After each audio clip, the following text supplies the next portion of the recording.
If you struggle with shyness or social anxiety, check out our free No BS training course with actual useful advice you can do from home. None of that just get out there nonsense. The link is in the description below. For now, let's get to today's question. The question, if society weren't so judgmental, would social anxiety still be as common as it is today? Yes. Mountains of studies have been invested in this over the years. The overwhelming evidence suggests something counterintuitive that many liberals in particular revolt against and is latched onto with too much glee by many conservatives. We are overly coddled, and the coddling makes us much, much worse. Our brains evolved their particular problem-solving structures on the steppes of Africa. Our greatest success mechanism is that we fret and fidget.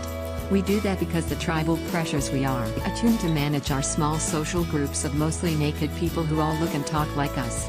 We gossip, likely, as a reputation evaluation and information sharing mechanisms. We endure cycles of never-ending existential threats.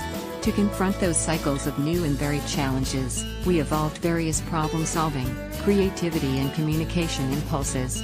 Those tools are plastic enough to be molded to fit new situations, but we are way beyond our basic programming right now. While we are gifted with the plasticity to overwrite a lot of that programming, we still are cursed with it, and we aren't the blank slates we'd like to think. In the West, and indeed, for some 2 billion people around the world, we have eliminated all those pressures we evolved to confront. Famines are gone. Predators are gone. Disease is gone, but for a fraction of illnesses. War, while still here, is nothing like it was in the past. Mass migration is gone. We bathe in such utter surfeit to the effect that in the West, that surfeit is killing us more than all plagues, war, weather, famines and migrations combined. Devoid of real threats, we've become a neurotic mess hunting for them in the fine print. We cannot cope without those pressures that in their absence, we invent imagined ones or elevate relatively benign issues and fret about the minutiae. We define ourselves by our struggle. Where none exists, we invent one. We pretend that it's a real struggle and then insist others see it as such. Society's judgments aren't doing that to you. You are. You're doing it to yourself.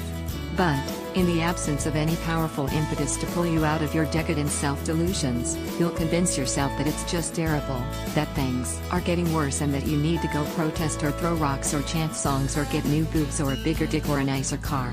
Our ancestors begged their gods for release from their never-ending torture, for some food, for their baby to be cured, for the right to worship their deity, for release from slavery, the right to own property, the right to pursue a life of their own. We live in their most fictional paradise. It turns out that for us, the old adage is true: be careful what you wish for. It's like the National Review plagiarized me. On the constant hunt for fresh outrage, find more answers and a free audiobook on how to talk to anyone in the description below. No useless advice like just get out there, I mean actual useful advice from people who have really dealt with shyness and social anxiety and overcome it in their own lives.